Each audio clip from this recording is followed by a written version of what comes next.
So start करते हैं digestion of food से।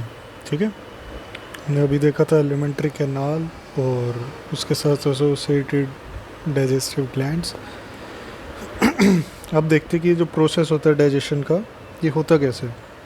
दो तरीके से होता है प्रोसेस जो हमारा डाइजेशन का है, मैकेनिकल से और एक होता है केमिकल प्रोसेसेस से। ठीक है, अब ये जो होती है हमारी स्टार्ट किससे हो रही है, हमारी बक्कल कैविटी से। बक्कल कैविटी से स्टार्ट हो रही है हमारी डाइजेशन। दो काम करती है हमारी जो बक्कल कैविटी है, टू मेजर फंक्शंस। ओके, एक तो क्या है, मैस्टिकेशन ऑफ फूड, मतलब खाने का चबाना जो हमारे दांत करते हैं। ठीक है, और एक होता है ये जो फैसिलिटेशन ऑफ स्वेलोइंग, मतलब कि फैसिलिटेशन का मतलब ये है कि स्वेलोइंग जो हमारा खाने को जो निकलने की जो प्रोसेस है उसको उसके अंदर मदद करना। ठीक है, अब ये प्रोसेस हो कैसे रही है, जो दांत हैं, टीथ एंड टंग, जो हमारी ज़ुबान है, जीभ है, ये ले रही है इसकी मदद। किसकी मदद? स्लाइवा की। स्लाइवा किससे निकल रहा है हमारा? स्लाइवा निकल रहा है हमारे स्लाइवरी ग्लैंड से। ये क्या करते हैं, जो हमारे ये जो कर रहे हैं, ये स्लाइवा को मिक्स कर देते हैं फूड के साथ काफ़ी अच्छी तरह से।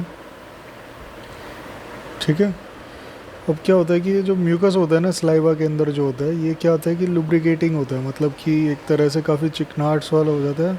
एक कंपेयर करो कि सोचो कि एक होलो ट्यूब है। ठीक है, यहाँ पे एक रफ सा फूड है, ये थोड़ा सा स्लो जाएगा और ये थोड़ा सा एरिया को डैमेज भी करेगा। अब सोचो इसके अराउंड म्यूकस है। ठीक है, अब ये काफ़ी स्मूथ जाएगा यहाँ से। ठीक है,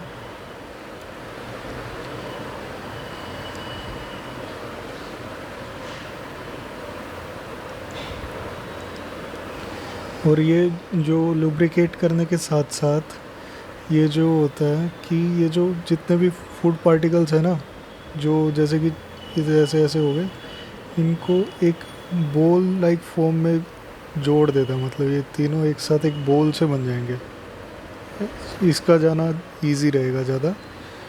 ठीक है, their masticated food particles into a bolus. Okay, जो हमारे जो बोलस है ये जाता है फेरिंग्स के अंदर। ठीक है, और फिर फेरिंग से जाएगा ईसोफेगस में। स्वेलोइंग बोल लो या डीग्लूटिशन बोल लो, डीग्लूटिशन थोड़ा सा फैंसी वर्ड लगता है बट बात एक ही है।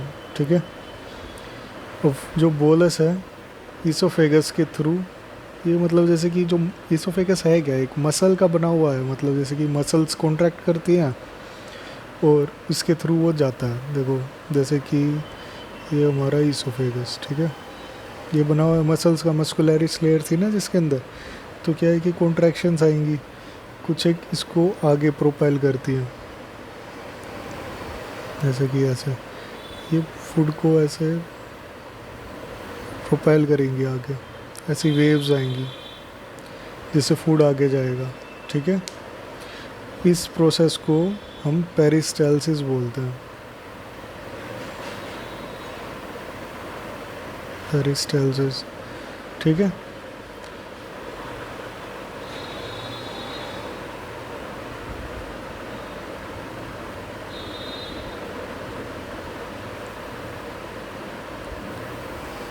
अब क्या है कि इधर की तरफ हमने देखा था ना कि मतलब गैस्ट्रोइसोफेजियल स्फिंक्टर आएगा। गैस्ट्रो मतलब कि हमारा स्टमक और इसोफेगस मतलब हमारी फूड पाइप। इसके एक स्फिंक्टर है, अगर वो खुलेगा तभी जो इसोफेगस के अंदर जो खाना है वही तो तभी तो हमारे स्टमक में जा पाएगा, और अगर वो नहीं खुलेगा तो वो इसोफेगस में ही रहेगा। ठीक है, एक तरह से कंट्रोल करता है हमारा passage of food into stomach. ठीक है, जो हमारा जो स्लाइवा होता है, जो हमारा मुंह के अंदर थूक होता है, स्लाइवा है, इसमें इलेक्ट्रोलाइट्स भी होते हैं। ठीक है, और इसके अंदर एंजाइम्स होते हैं। एंजाइम्स कौन कौन से हैं? स्लाइवरी एमाइलेज है, लाइजोजाइम है। ये ऊपर वाली तो मैकेनिकल प्रोसेस थी, मैकेनिकल, ये जो वेव आ रही थी पेरिस्टालसिस आ रही थी, अब ये केमिकल प्रोसेस क्या है? केमिकल प्रोसेस ये हमारी है कि हमारी शुरुआत में माउथ कैविटी के अंदर ही स्टार्ट हो जाती है, ठीक है। और इसके अंदर क्या है कि जो अमाइलेज है हमारा, अमाइलेज, अमाइलेज वैसे स्टार्च को रिप्रेजेंट करता है, अमाइलेज का मीनिंग। और ये क्या करता है कि जो स्टार्च है इसको स्प्लिट कर देगा, मतलब कि ग्लूकोज में नहीं कर रहा, इसके और जो मैक्रो से थोड़ा बहुत और जो छोटा है इसका, उस कंटेंट में बना देगा माल्टोज के अंदर, ठीक है। माल्टोज फिर फर्दर ब्रेक डाउन होगा, वो आगे देखेंगे, ठीक है। और ये जो है कार्बोहाइड्रेट स्प्लिटिंग एंजाइम है हमारा माइलेज, कार्बोहाइड्रेट को तोड़ देता है, ठीक है। और हमारे जो होता है कि ऑलमोस्ट 30% हम जो स्टार्च लेते हैं ना, ये यहीं पे टूट जाता है, हाइड्रोलाइज हो जाता है। इसका ऑप्टिमम पीएच 6.8 है। 6.8 पे सबसे ज़्यादा इफ़ेक्टिवली काम करेगा, इससे कम होगा तो अच्छे काम नहीं करेगा, ज़्यादा होगा तो भी काम नहीं करेगा। 6.8 पे सबसे मैक्सिमम काम करेगा ये। और जो हमारा जो इसके अलावा जो दूसरा एंजाइम था लाइसोजाइम, ये एक तरह से एंटीबैक्टीरियल एजेंट है, बैक्टीरिया को लाइज कर देता है, बैक्टीरिया के सेल वॉल को परफोरेट कर देगा। इस तरह से क्या होगा कि हमारे मुंह के अंदर जितने भी इन्फेक्शंस है, डेंटल कैविटीज़ है, ओरल इन्फेक्शंस है, मुंह के अंदर एब्सेस हो जाती है, ओरल एब्सेस, उसको प्रिवेंट करेगा ये, ठीक है।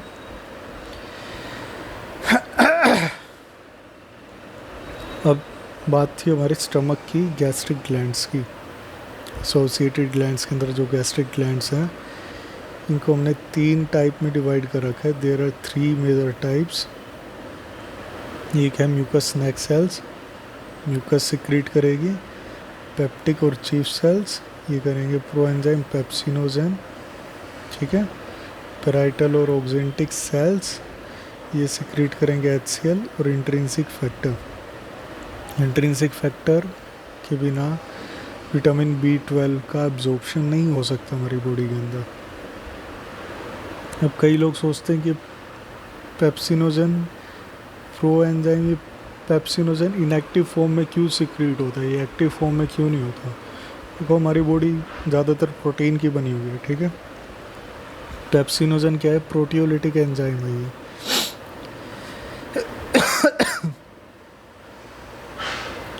और ये क्या करेगा, अगर ये एक्टिव फॉर्म में सिक्रेट होता रहा ना, तो हमारी बॉडी खुद को ही डाइजेस्ट कर लेगी, ये नुकसान होगा।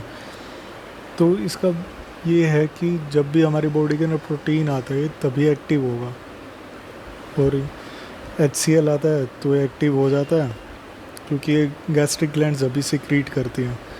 तो जो प्रोटीन होगा ये बॉडी में डाइजेस्ट कर लेगा, जो प्रोटीन आएगा खाने के अंदर उसको डाइजेस्ट कर लेगा, और नहीं तो बाकी टाइम में एक्टिव फॉर्म में सिक्रीट नहीं होता, ताकि हमारी बॉडी बची रहे, नहीं तो बॉडी को ही डाइजेस्ट कर जाएगा ये प्रोटीन, ठीक है।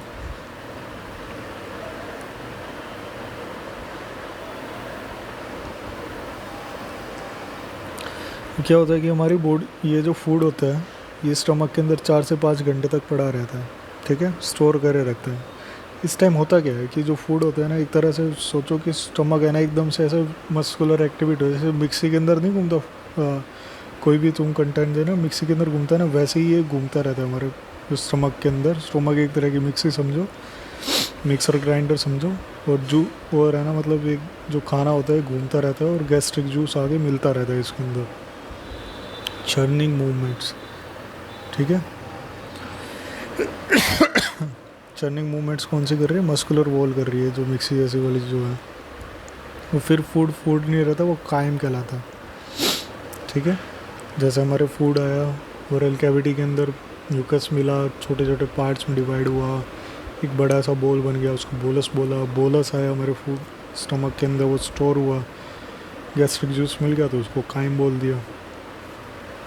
अब ये जो पेप्सिनोजेन है, प्रोएंजाइम है, इनएक्टिव फॉर्म है, जैसे ही HCl आता है कन्वर्ट हो जाता है एक्टिव एंजाइम पेप्सिन में, और ये प्रोटियोलाइटिक एंजाइम है स्टमक का, प्रोटीन को डाइजेस्ट करता है, ठीक है। ये प्रोटीन को किस में कन्वर्ट कर देगा, प्रोटियोसिस एंड पेप्टोन्स, पेप्टाइड्स के अंदर, ठीक है।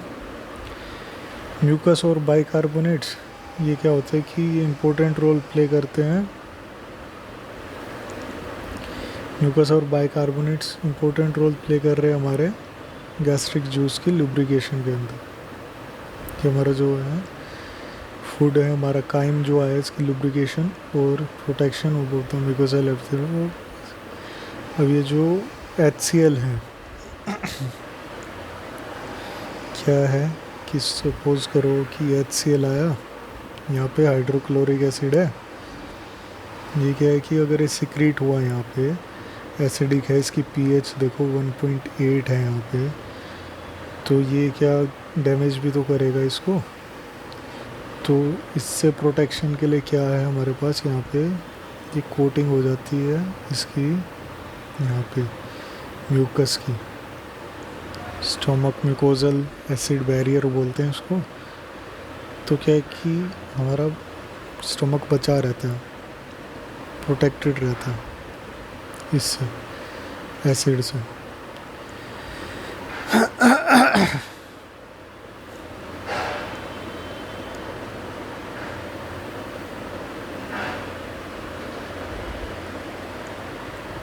अब इसके अलावा जो छोटे बच्चे होते हैं ना, उनके अंदर एक और प्रोटियोलिटिक एंजाइम मिलता है, रेनिन।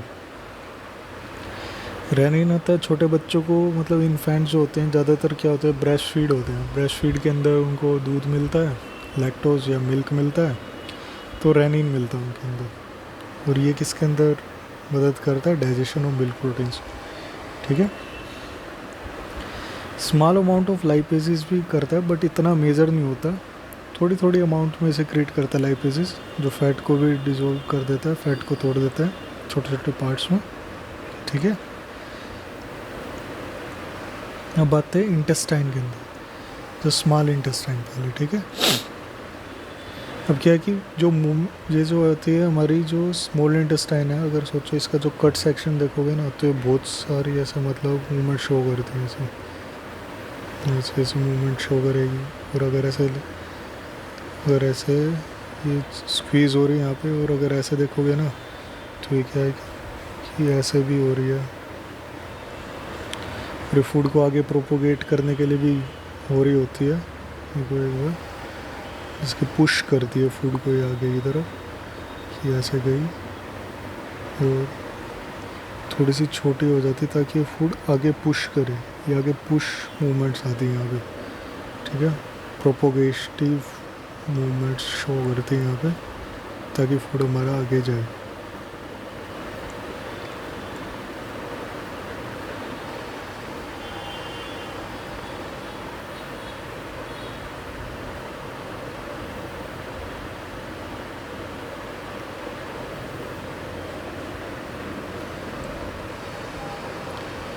अब क्या आता है हमारी स्मॉल इंटेस्टाइन में, इसमें क्या क्या सिक्रीशंस होते हैं, मतलब गैस्ट्रिक ग्लैंड से एक हमने स्टमक के अंदर क्या क्या सिक्रीशंस आते हैं।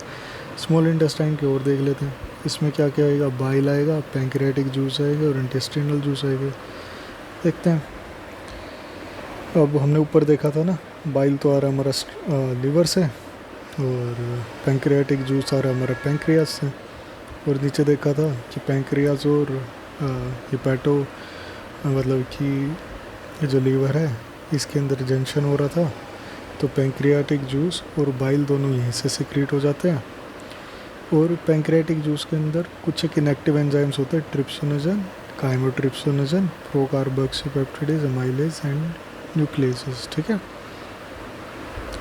वही रीज़न है, ट्रिप्सिनोजन अगर एक्टिव फॉर्म में सिक्रीट होगा तो क्या है कि हमारा जो बॉडी का जो प्रोटीन है वही डाइजेस्ट होने लग जाएगा। तो एक तरह से कि अगर सिर्फ और सिर्फ फूड का प्रोटीन डाइजेस्ट हो, इसलिए इनएक्टिव फॉर्म में सिक्रीट होते हैं। और क्या है कि ट्रिप्सिनोजन एक्टिव कैसे होता है, पेप्सिनोजन तो उससे हुआ था HCl से, हाइड्रोक्लोरिक एसिड से। ये होगा एक और एंजाइम है एंटेरोकाइनेज से, ये सिक्रीट होता है हमारी इंटेस्टाइन की म्यूकोजा से। It is secreted by intestinal mucosa. Active trypsin बन गया ये यहाँ पे, ठीक है। अब जो ट्रिप्सिन होता है ये बाद में है ना, ये जो काइमोट्रिप्सिनोजन बाकी के जो एंजाइम्स हैं ना, ये जो सिक्रीट हो रहे हैं सारे के सारे, प्रोकार्बोक्सीपेप्टिडेज, इन सबको है ना ये एक्टिव फॉर्म में सिक्रीट कर देता है, एक तरह से कैस्केड होती है।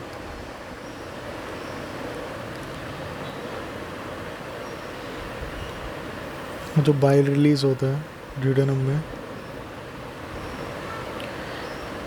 It also contains bile pigments. Bile pigments होती है, बिलिरुबिन होती है, बिलिवर्डिन होता है, बाइल सोल्ट्स होता है, कोलेस्ट्रॉल होता है,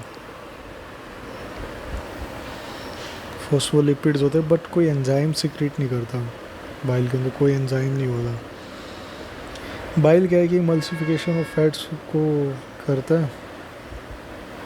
बाइल हेल्प्स मतलब कि मल्सिफिकेशन का मतलब क्या है कि जो फैट जो होता है स्मॉल माइसिल्स के अंदर, मतलब जैसे कि समोस करो, ये फैट है, इसके ऊपर बाइल आया यहाँ पे और इसने बना दिए छोटे छोटे माइसिल्स, इनको ये बन गए माइसिल्स, ठीक है।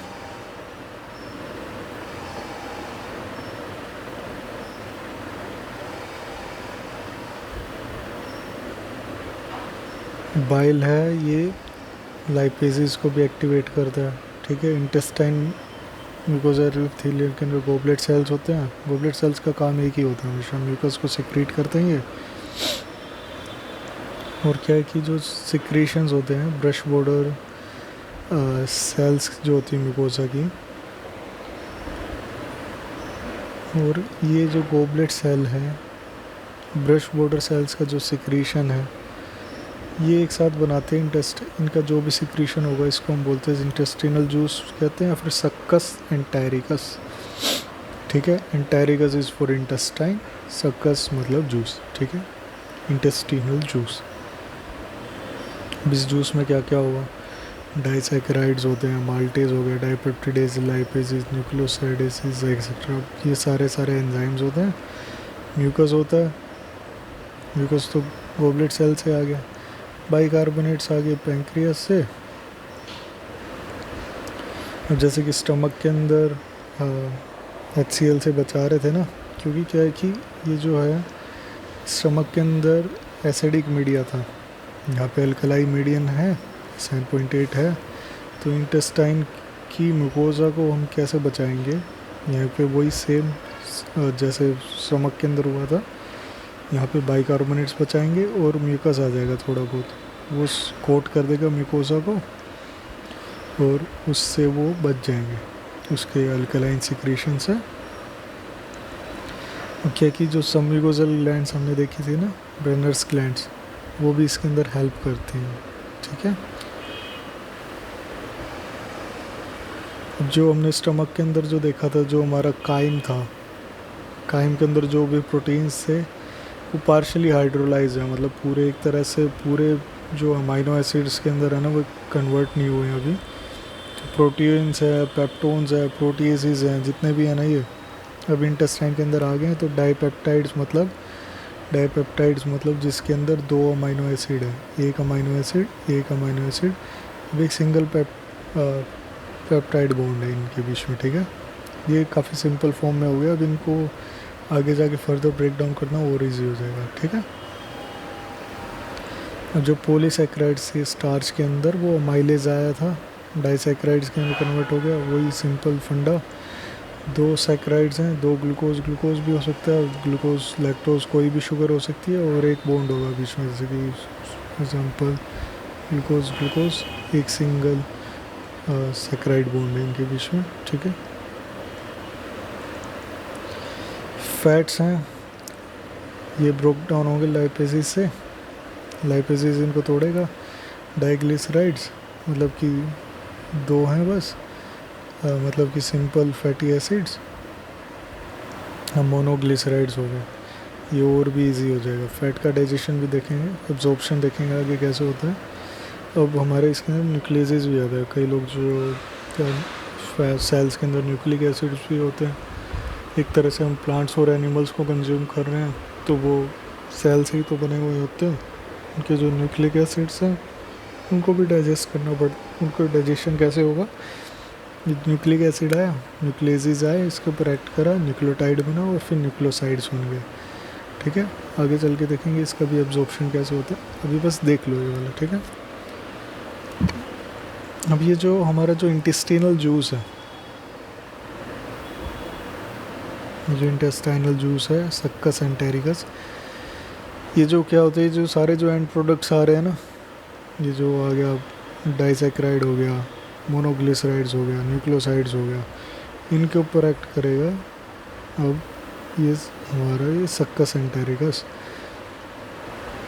क्या होता है कि अब ये फाइनल जो प्रोडक्ट्स होते हैं ना, कि हाँ डाइसैक्राइड का अब मोनोसैक्राइड बनाना है, मोनोग्लिसराइड्स को न्यूक्लियोसाइड्स को तोड़ना है इसके अंदर, फॉस्फेट शुगर्स बेसिस के अंदर ऐसे। तो अब क्या होता है कि सिंपल एब्जॉर्बेबल फॉर्म्स होती है, क्योंकि बॉडी क्या है सिंपल एब्जॉर्ब जो होते हैं ना, मतलब ये मोनो सिंपल जो यूनिट होती है उसके अंदर एब्जॉर्ब कर पाती बॉडी हमारी। ठीक है, तो जो हमारे जो फाइनल स्टेप होता है ना डाइजेशन का, मतलब कि अब हमने स्टार्च ली, वो ग्लूकोज के अंदर जो बननी थी बन गया। ये क्या है कि जो फाइनल स्टेप्स होते हैं ये जो हमारे डाइजेशन की, ये म्यूकोजल एपिथेलियन जो होती है इंटेस्टाइन के, इसके काफ़ी क्लोज हो रहे होते हैं ये सारे के सारे। ठीक है,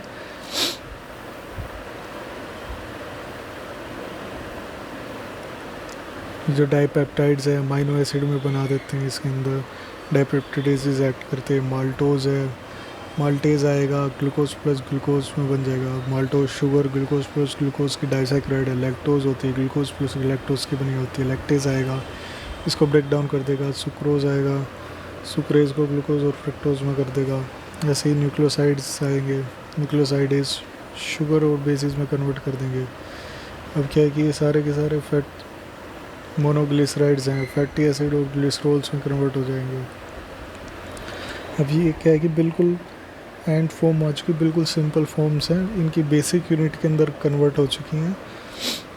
तो ये जो है, अब ये जो माइक्रोमोलिकुल्स जो हमने देखे हैं ना, ये सारा जो कन्वर्जन हो रहा होता है ये हमारा ड्यूडेनम के अंदर कन्वर्ट हो रहा होता है सारा का सारा। ठीक है, duodenum region of the small intestine. अब ये जो अब आगे हमारा इंटेस्टाइन क्या करेगा, ड्यूडेनम के बाद यहाँ पे तो हो गया, जेजेनम और एलियम के अंदर है ना एब्जॉर्प्शन होगा हमारा इनका। ठीक है, अब यहाँ पे आके एब्जॉर्ब होंगे, और जो भी कुछ अगर थोड़ा बहुत कोई जो बच गया फूड जो अनडाइजेस्ट हो गया रह गया, उसके ऊपर एंजाइम्स नहीं एक्ट कर पाए, तो उस सिंपल फॉर्म में कन्वर्ट नहीं हो पाया, या फिर जो थोड़ा बहुत जो एब्जॉर्ब्ड है, जो जीजनम और आइलियम जो सिंपल फॉर्म से इसको एब्जॉर्ब नहीं कर पाए, वो आगे फिर स्मॉल इंटेस्टाइन अगर नहीं कर पाई तो उसके आगे क्या आएगी, लार्ज इंटेस्टाइन आएगी उसके आगे। ठीक है, बट क्या है कि लार्ज इंटेस्टाइन में कोई डाइजेस्टिव एक्टिविटी ऐसी कोई सिग्निफिकेंट होती नहीं, ना के बराबर ही होती है इसके अंदर।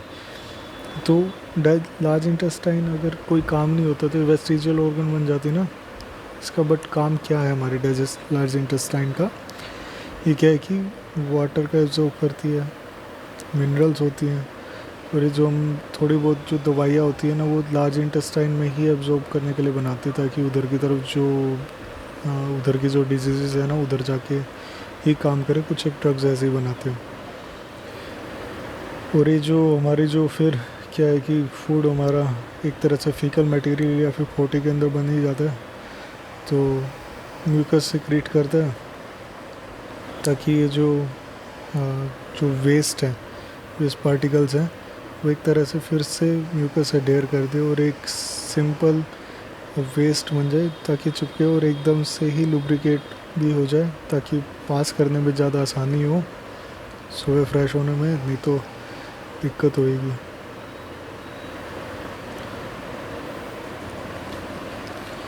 अब ये जो जितना भी स्मॉल इंटेस्टाइन और लार्ज इंटेस्टाइन से बच गया, जितना भी फीसिस ही कहेंगे, और वो इसके अंदर क्या होता है कि जो हमारी सीकम होती है लार्ज इंटेस्टाइन की, इसके अंदर एंटर करती है किसके थ्रू, आइलियोसिकल वॉल्व के थ्रू।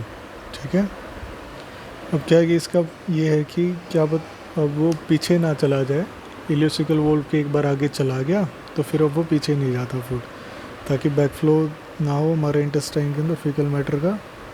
ठीक है, अब क्या है कि जब तक हमारे जो रेक्टम है इसके अंदर थोड़ी देर के लिए स्टोर रहता है, ताकि टेम्परेरीली स्टोर रहे। बर्ड्स कंट्रोल नहीं कर पाते तो बीट कर देते हैं, हम कंट्रोल कर पाते हैं, वॉशरूम में जाके डिफिकेट करते हैं, ठीक है।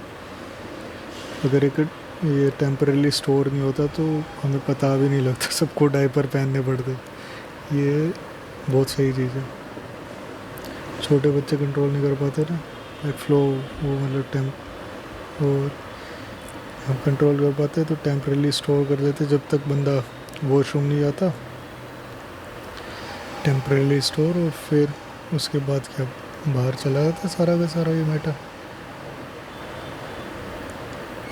ये सारी की सारी जो एक्टिविटी हो रही है ना हमारे गैस्ट्रोइंटेस्टाइनल ट्रैक्ट की, ये जितना भी मतलब एसिड का सिक्रीशन, एंजाइम्स का सिक्रीशन, ये जो मसल्स की जो एक्टिविटी हो रही है हमारी एलिमेंट्री कैनाल के अंदर, ये सारी की सारी है ना न्यूरल और हार्मोनल कंट्रोल के अंदर है, ताकि प्रॉपर कंट्रोल हो सके। एक तरह से इतनी नर्व्स है कि सच बोलूँ तो एक तरह से खुद का ही ब्रेन है गैस्ट्रोइंटेस्टाइनल ट्रैक्ट का।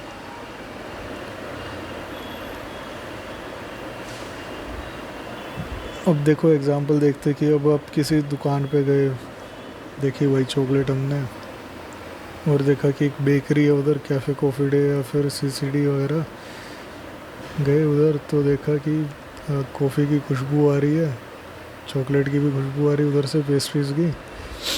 तो हमारे मुंह ने परसीव, हमारे ब्रेन के अंदर परसीव हुई, ओरल कैविटी के अंदर आ गया भाई, स्लाइवा आ गया, मुंह में पानी आ गया। और ऐसे ही हमारे पेट में भी कभी कभार ऐसे ही सिक्रीशंस स्टार्ट हो जाते हैं, न्यूरल सिग्नल्स होते हैं, पेट के अंदर भी गुड़ गुड़ स्टार्ट हो जाती है। भाई खिलाओ उसे, अच्छी अच्छी चीज़ें खिलाओ। और ये जो मस्कुलर एक्टिविटी होती है, ये जो होती है न्यूरल मैकेनिज़म्स होते हैं काफ़ी, इनके थ्रू भी कंट्रोल होती है, लोकल होती हैं। और सीएनएस सेंट्रल नर्वस सिस्टम, मैं बोल रहा था ना कि इतने ज़्यादा न्यूरल एक्टिविटी होती है कि खुद का ही ब्रेन होता है, तो वो गैस्ट्रोइंटेस्टाइनल का खुद का ही लोकल सिस्टम है या फिर सेंट्रल नर्वस सिस्टम है, तो उसके थ्रू भी कंट्रोल हो जाती है। तो ये जो हार्मोनल सिक्रीशन है, ये डाइजेस्टिव ग्लैंड्स जैसी जूसेस का लोकल हार्मोन्स यहीं पे प्रोड्यूस हो जाते हैं। और एक कौन प्रोड्यूस करता है, ये जो इसका कंट्रोल होता है, यहीं पे लोकल हार्मोन्स प्रोड्यूस हो जाते हैं, इससे होता है। और ये कहाँ से प्रोड्यूस हो रहा है, गैस्ट्रिक और इंटेस्टिनल म्यूकोसाइट्स के थ्रू। ये भी देखेंगे आगे इसके बारे में, फिर देखते हैं, ठीक है।